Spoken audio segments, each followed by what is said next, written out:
வெளிப்படுத்தின விசேஷம். வசனம் வசனமாக. ஜனவரி 1. இயேசு வெளிப்படுத்தினார். இயேசு கிறிஸ்து வெளிப்படுத்தினது. வெளிப்படுத்துதல் அதிகாரம் 1 வசனம் 1. பல தலைகள் உள்ள மிருகங்கள், வாதைகள், அக்னி, கந்தகம். இயேசு வெளிப்படுத்துதல் குறித்த பொதுவான கருத்து அச்சுறுத்துவதாக அல்லது திகைக்கச் செய்வதாக உள்ளது. ஆனால் வேதாகமத்தின் இந்த கடைசி புத்தகத்தின் முதல் வரியிலிருந்து எல்லாம் ஒரே நோக்கத்துடன் ஒரே திசையில் செல்லுகிறது. வெளிப்படுத்துதல் எனும் பெயர் சொல்லுவது போல இப்புத்தகம் இயேசு கிறிஸ்துவால் வெளிப்படுத்தப்பட்டுள்ளது. அவரை குறித்து வெளிப்படுத்தப்பட்டுள்ளது. சில வேதாகமங்களில் பரிசுத்த யோவானுடைய வெளிப்படுத்துதல் என்று தலைப்பு போட்டு இருந்தாலும் முதல் வசனம் வேறு விதமாக சொல்லுகிறது. இயேசுவே அதன் ஆசிரியர். இயேசுவே அதில் நிறைந்துள்ள கருத்து. 1ஆம் அதிகாரத்தில் பிரதான ஆசாரியன், 5ஆம் அதிகாரத்தில் யூதாவின் சிங்கம், 6ஆம் அதிகாரத்தில் வெள்ளை குதிரை வீரர், 12ஆம் அதிகாரத்தில் மனித குழந்தை, 14ஆம் அதிகாரத்தில் மனுஷகுமாரன், 19ஆம் அதிகாரத்தில் தேவ வார்த்தை, 20ஆம் அதிகாரத்தில் வெள்ளை சிங்காசன நியாயாதிபதி, 22ஆம் அதிகாரத்தில் அல்பாவும் ஒமேகாவும் என்று காட்டப்படுகிறார். வெளிப்படுத்துதல் புத்தகம் முழுவதிலும் இயேசு நிறைந்திருக்கிறார். பூமியில் இயேசுவின் சிலுவை மரணம்தான் அவரது வாழ்க்கையின் உச்சக்கட்ட நிகழ்ச்சி. அதுவே எல்லா காலங்களிலும் அன்பின் மிகப்பெரிய வெளிப்பாடு. ஆனால் கிறிஸ்து அதோடு நிற்கவில்லை. அப்போஸ்தலர் காலத்தில் கிறிஸ்துவ சபையை தோற்றுவித்தது முதல் புதிய பூமியில் நித்திய வாழ்க்கை துவங்கப் போவது வரை மனிதர்களுடைய இரட்சிப்புக்காக இரட்சகர் தொடர்ந்து செய்து வருகிற பணியின் முழு அளவிலான பதிவை வெளிப்படுத்துதலில் நாம் பார்க்க முடிகிறது.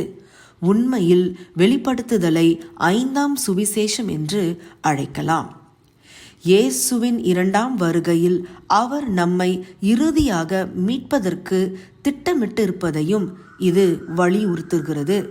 குறிப்பாக பூமியின் வரலாற்றில் நாம் வாழ்கிற இந்த கடைசி நாட்கள் நிகழ்ச்சிகளை இது வலியுறுத்துகிறது. எனவே உங்களுக்காக ஒரு விசேஷித்த தீர்க்க தரிசன செய்தி அதில் உள்ளது. பயத்தையும் குழப்பத்தையும் உண்டாக்குவது அல்ல, உங்கள் மேல் கிறிஸ்து கனிவுடன் இருக்கிறார் என காட்டுவதே வெளிப்படுத்துதலின் நோக்கம். சமாதான மிகுந்த நிச்சயமும் பாடுகளில் பாதுகாப்பும் வாழ்க்கையை மாற்றுகிற விசுவாசமும் அதன் வசனங்களில் இருப்பதை காணப்போகிறீர்கள்.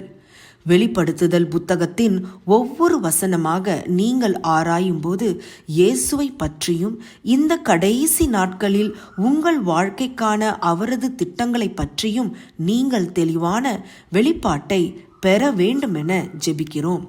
இயேசு உங்களுக்கு எழுதின அன்பின் கடிதத்திலிருந்து சத்தியத்தை கற்றுக்கொள்ள ஆயத்தமாக இருக்கிறீர்களா?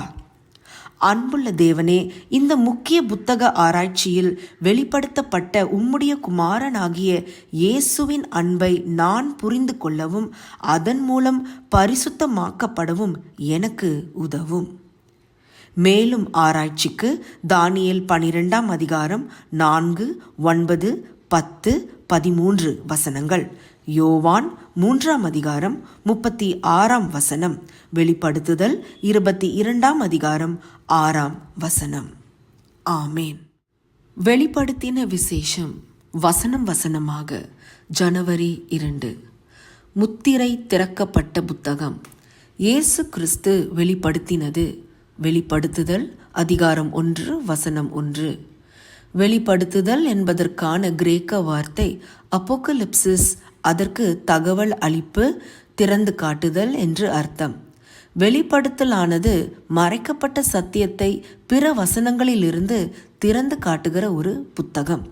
உதாரணமாக, தானியேலிடம் முடிவு காலம் மட்டும் இந்த வார்த்தைகளை புதை பொருளாக வைத்து இந்த புஸ்தகத்தை முத்திரை போடு என்று சொல்லப்பட்டது. தானியேல் 12:4. பிறகு வெளிப்படுத்துதலில் இந்த புஸ்தகத்தில் உள்ள தீர்க்கதரிசன வசனங்களை முத்திரை போட வேண்டாம், காலம் சமீபமாய் இருக்கிறது என்று வாசிக்கிறோம். அதிகாரம் 22:10. வேதாகமத்தின் பிற தீர்க்க தரிசன புத்தகங்களை, குறிப்பாக முத்திரிக்கப்பட்ட தானியேல் புஸ்தகத்தை திறக்கிற சாவியாக வெளிப்படுத்துதல் இருக்கிறது. உண்மையில் தானியேலும் வெளிப்படுத்துதலும் ஒன்றுக்கு ஒன்று விளக்கம் சொல்லுபவை, சேர்ந்து ஆராய வேண்டியவை. இந்த தியான புத்தகத்தில் தானியேலிலிருந்து பல குறிப்புகள் காட்டப்படும். வெளிப்படுத்துதலில் 404 வசனங்கள் உள்ளன.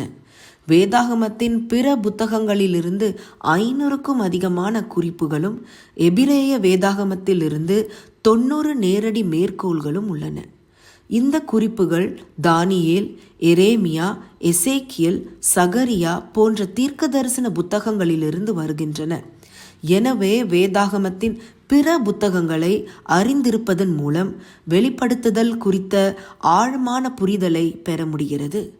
பழைய புதிய ஏற்பாடுகளின் தேவன் ஒரே கர்த்தர் என்றும் எபேசியர் 4:5, அவரிடத்தில் யாதொரு மாறுதலும் யாதொரு வேற்றுமையின் நிழலும் இல்லை என்றும் யாக்கோபு 1:17 வெளிப்படுத்துதல் மூலம் மெய்யாகவே காண்கிறோம்.